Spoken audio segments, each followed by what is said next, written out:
Hello everyone, you are welcome to my channel root classes.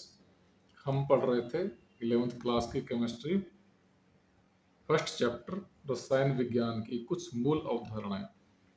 उसी में next हम पढ़ेंगे परमाणु द्रव्यमान मात्रक, एटॉमिक मास यूनिट या डाल्टन। क्या होता है? एक कार्बन 12 परमाणु का द्रव्यमान 12 AMU लिया जाता है। कार्बन 12 क्या है? एक कार्बन का आइसोटोप है, समस्थानिक है। जैसे 8612, 8613, 8614। समस्थानिक क्या होते हैं आप जानते होंगे। वे तत्व जिनके परमाणु क्रमांक समान और परमाणु द्रव्यमान या परमाणु भार डिफरेंट होते हैं, भिन्न भिन्न होते हैं। तो कार्बन 12 परमाणु को एक मानक संदर्भ के रूप में ले रहे हैं। तो AMU वह द्रव्यमान है जो कार्बन 12 के एक परमाणु के द्रव्यमान के 1/12वें भाग के बराबर होता है। कार्बन 12 के एक परमाणु का जितना द्रव्यमान होता है उसको 12 से डिवाइड कर देंगे। वो जो वैल्यू आएगी वो होगी 1 AMU। तो 1 AMU कैसे कैलकुलेट करेंगे? कार्बन 12 के एक परमाणु का द्रव्यमान ले लेंगे, उसको 12 से भाग कर देंगे। जैसे कोई फल बेचने वाला है और उसके पास कोई बाट वगैरह नहीं है, कोई मानक बाहर नहीं है, तो वह कैसे बेचेगा? तो वह एक तरबूज लेकर जैसे ये कहता है कि इसका द्रव्यमान 12 इकाई है। तरबूज ले लिया और उसको बता रहा है कि इसका द्रव्यमान कितना है, 12 है। फिर वो उसके 12 टुकड़े करता है बराबर बराबर, और क्या पाता है कि उसके द्वारा बेचे जा रहे प्रत्येक फल का द्रव्यमान तरबूज के एक टुकड़े के द्रव्यमान के सापेक्ष है। जैसे एक टुकड़े से कोई वजन में 2 गुना है, कोई 5 गुना है, कोई आधा गुना है, 1/2 है, कोई 1/4 है। तो इसी प्रकार से कार्बन 12 के एक परमाणु के द्रव्यमान को 12 से भाग करेंगे, जो वैल्यू आएगी उसके सापेक्ष हम अन्य तत्वों के परमाणु का द्रव्यमान ज्ञात करेंगे। या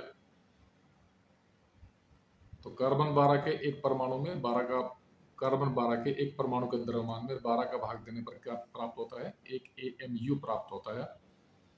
आजकल AMU के स्थान पर यूनिफाइड मास U का प्रयोग करते हैं। एक AMU की वैल्यू होती है 1.66 टेंस टू पावर -24 ग्राम। तो यहाँ कार्बन 12 परमाणु द्रव्यमान, कार्बन 12 को 12 परमाणु द्रव्यमान मात्रक द्रव्यमान दिया गया है। बाकी सभी तत्वों के परमाणु के द्रव्यमान इसे मानक मानकर इसके सापेक्ष निर्धारित किए जाते हैं। तो अब जैसे हाइड्रोजन का परमाणु द्रव्यमान AMU में क्या होगा?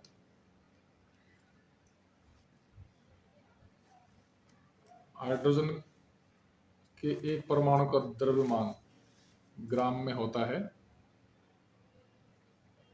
1.6736 टेंस टू पावर -24 ग्राम। यह हाइड्रोजन के एक परमाणु का द्रव्यमान है ग्राम में। तो इसका क्या होगा? एटॉमिक मास यूनिट में परमाणु द्रव्यमान मात्रक में क्या बनेगा? तो इसको डिवाइड कर देंगे 1.66 टेंस टू पावर -24 ग्राम, और भी लेंगे तो 1.66056 एक्यूरेट वैल्यू। तो इसको डिवाइड करने पर क्या आएगा, पावर इक्वल है तो कैंसिल हो जाएगी, और क्या आएगा 1.078 यू। इसको लगभग इक्वल ले लेंगे 1.008। ये लास्ट में 8 है, जो 5 से ज़्यादा है तो इसमें हम 1 ऐड कर देंगे, ये हो जाएगा 8। तो हाइड्रोजन परमाणु का एटॉमिक मास यूनिट में द्रव्यमान कितना होगा 1.008। ग्राम में कितना होता है 1.6736 × 10⁻⁻24 ग्राम।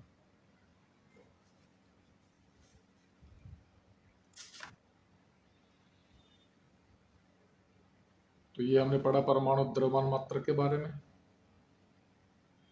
परमाणु द्रव्यमान या परमाणु भार क्या होता है, किसी तत्व का परमाणु भार वह संख्या है जिससे ज्ञात होता है कि उस तत्व का एक परमाणु कार्बन 12 के 12वें भाग से यानी 1/12 से कितना गुना भारी है।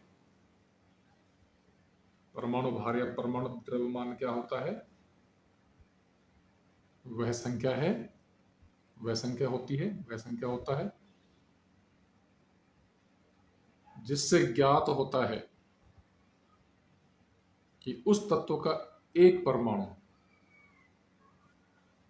कोई भी तत्व उसका एक परमाणु कार्बन 12 के 12वें भाग से कितना गुना भारी है। जैसे तरबूज की फांक कर लेते हैं, उसका एक टुकड़ा, उससे दूसरा फल कितना गुना भारी है, उसी प्रकार से कार्बन 12 के 12वें भाग से उस तत्व का एक परमाणु कितना गुना भारी है, वो कहलाएगा उसका परमाणु भार। फॉर्मूला क्या बनेगा, तत्व के एक परमाणु का भार अपॉन कार्बन 12 के एक परमाणु का भार इंटू 1/12। ऐसे अणुभार है, अणुभार को आणविक द्रव्यमान भी कहते हैं। यह भी एक संख्या है। कौन सी संख्या, किसी पदार्थ का अणुभार वह संख्या है जिससे ज्ञात होता है कि उस पदार्थ का एक अणु, यहाँ पर एक परमाणु था, एक परमाणु कार्बन 12 के 12वें भाग से कितना गुना भारी, यहाँ पर क्या लेंगे, उस पदार्थ का एक अणु कार्बन 12 के 12वें भाग यानी 1/12 से कितना गुना भारी है। उसी प्रकार से वहां पर तत्व का एक परमाणु का भार था, यहाँ पर पदार्थ के एक अणु का भार ले लेंगे, नीचे वही आएगा कार्बन 12 के एक परमाणु का भार अपॉन इंटू 1/12। तो ये परमाणु भार, परमाणु भार, अणु भार। उसके बाद नेक्स्ट है तुल्यांकी भार, इक्विवेलेंट वेट। किसी तत्व का तुल्यांकी भार वह भार है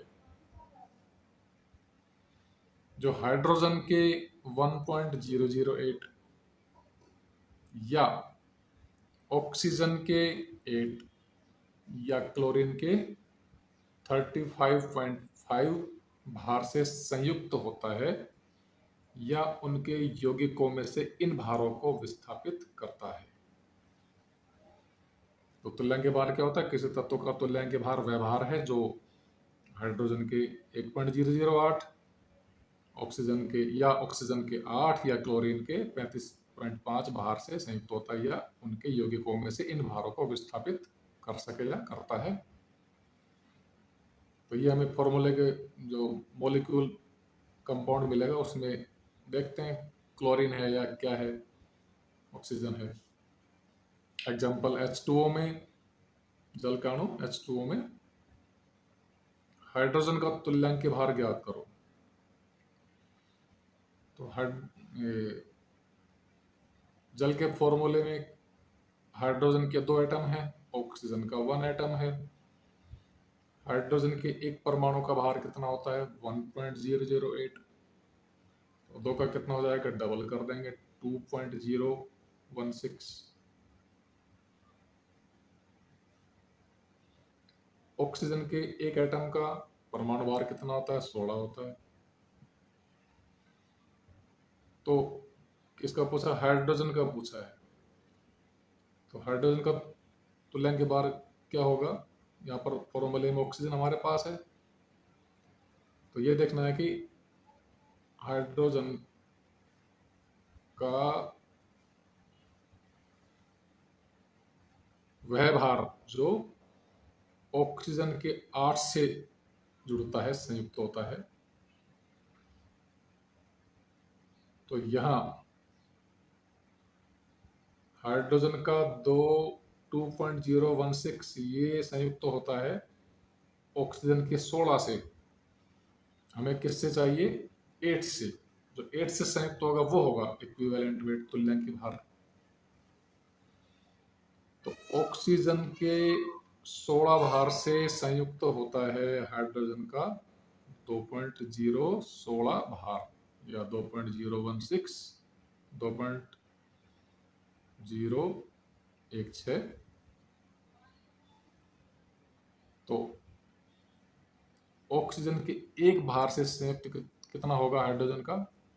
16 डिवाइड में चला जाएगा और फिर निकाल लेंगे 8 से कितना होगा, तो हमारा क्या आएगा?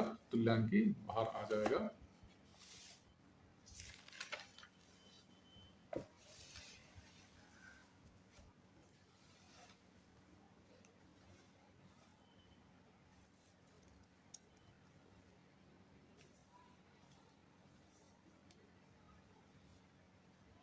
तो 16 से संयुक्त होता है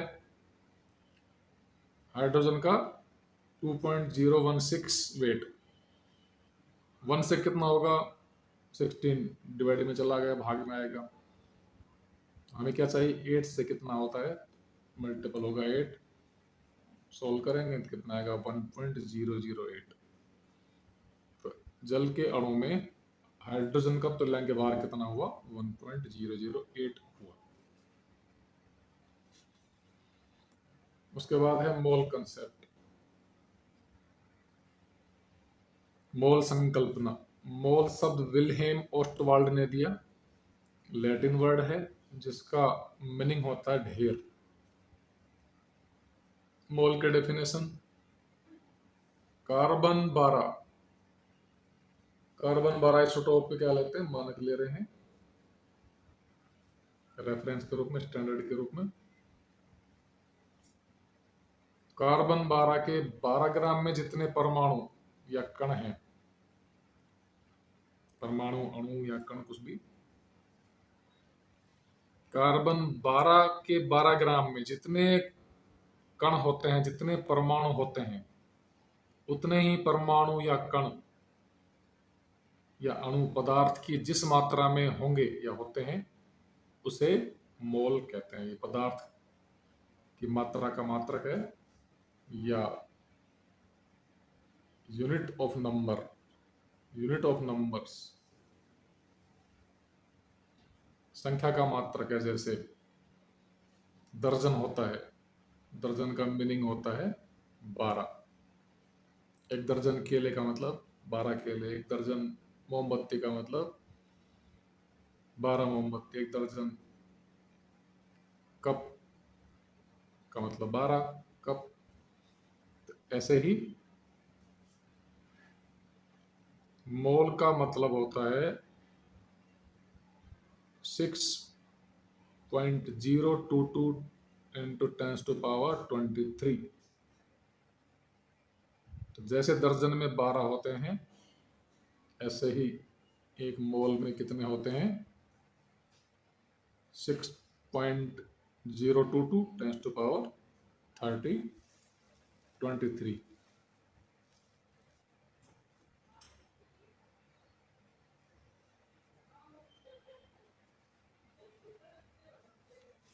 कार्बन 12 के 12 ग्राम में जितने परमाणु होते हैं उतने ही परमाणु पदार्थ की जिस मात्रा में होते हैं उसे मोल कहते हैं। तो मोल क्या है? Unit of numbers. इसका फॉर्मूला अगर लिखें तो क्या बनेगा? पदार्थ का ग्राम्य भार, मोल हमें कैलकुलेट करने हो किसी भी मॉलिक्यूल कंपाउंड के, तो उसका ग्राम में वेट ले लेंगे और उसका मॉलिक्यूलर वेट ले लेंगे, अणुभार ले लेंगे। पदार्थ का ग्राम में भार बटा अणुभार क्या होगा, मोल होगा। अणुभार को मोलर द्रव्यमान भी कहते हैं। अणुभार मोलर, अणुभार कहो मोलर द्रव्यमान कहो एक ही बात है। मोलर द्रव्यमान का मतलब एक मोल का द्रव्यमान। संकेत के रूप में कैसे लिखेंगे, मोल को इंडिकेट करें स्मॉल एन से, ग्राम में वेट को इंडिकेट करें स्मॉल एम से, अणुभार को इंडिकेट करें कैपिटल एम से, तो N equal to small M upon capital M. तो मोल ज्ञात करने के लिए हमें क्या चाहिए, पदार्थ का ग्राम में भार होना चाहिए और अणुभार होना चाहिए। जैसे 18 ग्राम H2O में मोलों की संख्या कितने मोल होंगे, ग्राम में भार दे रखा है 18, और H2O का अणुभार कितना होगा, कितना होता है, हाइड्रोजन का होता है 1, यहाँ पर H2 है तो 2 आ जाएगा। ऑक्सीजन का कितना होता है, 16 होता है। टोटल वेट कितना हो गया, 18 हो गया। तो हाइड्रोजन का ग्राम में भार दे रखा है 18 ग्राम, नहीं मतलब जल का ग्राम में भार कितना है 18 ग्राम, और जल का अणुभार कितना है 18, तो मोल कितने होंगे 18 अपॉन 18 इक्वल टू 1। ऐसे ही 22 ग्राम CO2 में मोल कितने होंगे, इंपॉर्टेंट टॉपिक है, एग्जाम्स में, कंप्यूटर एग्जाम में भी आता है। तो पहले हम निकालेंगे CO2 का अणुभार निकाल लेंगे, मॉलिक्यूलर वेट निकाल लेंगे। कार्बन का परमाणु द्रव्यमान होता है, ये परमाणु भार होता है 12, O2 1 ऑक्सीजन का होता है 16, तो 2 का कितना होगा 32, तो 12 प्लस 32 कितने आएंगे 44, 44। यहाँ पर ग्राम में भार कितना है 22, तो 22 अपॉन 44 कितना आएगा 1/2 यानी 0.5। तो सभी पदार्थों के एक मोल में कणों की संख्या समान होती है। जैसे 1 दर्जन फल हो, या 1 दर्जन प्लेट हो, या 1 दर्जन नोटबुक हो, कुछ भी हो, क्वांटिटी कितनी आएगी, नंबर कितनी आएगी 12 आएगी। 1 दर्जन नोटबुक का मतलब 12 नोटबुक आएंगे, उसमें 1 दर्जन पेन है तो उसमें 12 पेन आएंगे। तो ऐसे ही एक मोल कोई भी तत्व हो, कोई भी पदार्थ हो, तो उसमें कण कितने होंगे 6.022 × 10⁻23।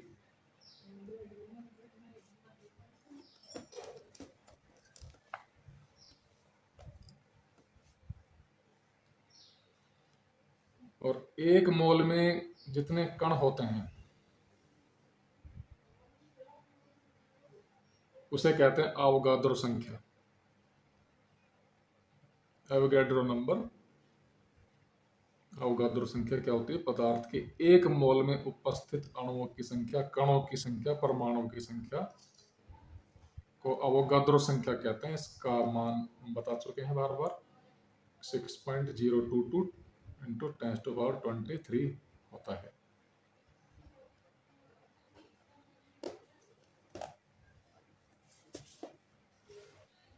उसके बाद नेक्स्ट है मोलर आयतन, एसटीपी पर। अगर आप नोट करना चाहें तो वीडियो को पॉज करके नोट कर सकते हैं। तो मोलर आयतन क्या होगा, एक मोल गैस का आयतन 22.4 लीटर होता है। ये कैलकुलेशन है प्रैक्टिकली, कि कोई भी एक मोल गैस होगी, कोई भी गैस लेंगे कितनी, 1 मोल, मतलब उसमें कणों की संख्या कितनी होगी 6.022 10⁻23। तो उस गैस का आयतन स्टैंडर्ड टेम्परेचर एंड प्रेशर पर कितना होता है?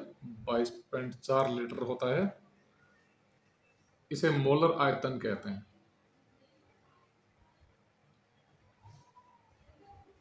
और 22.4 लीटर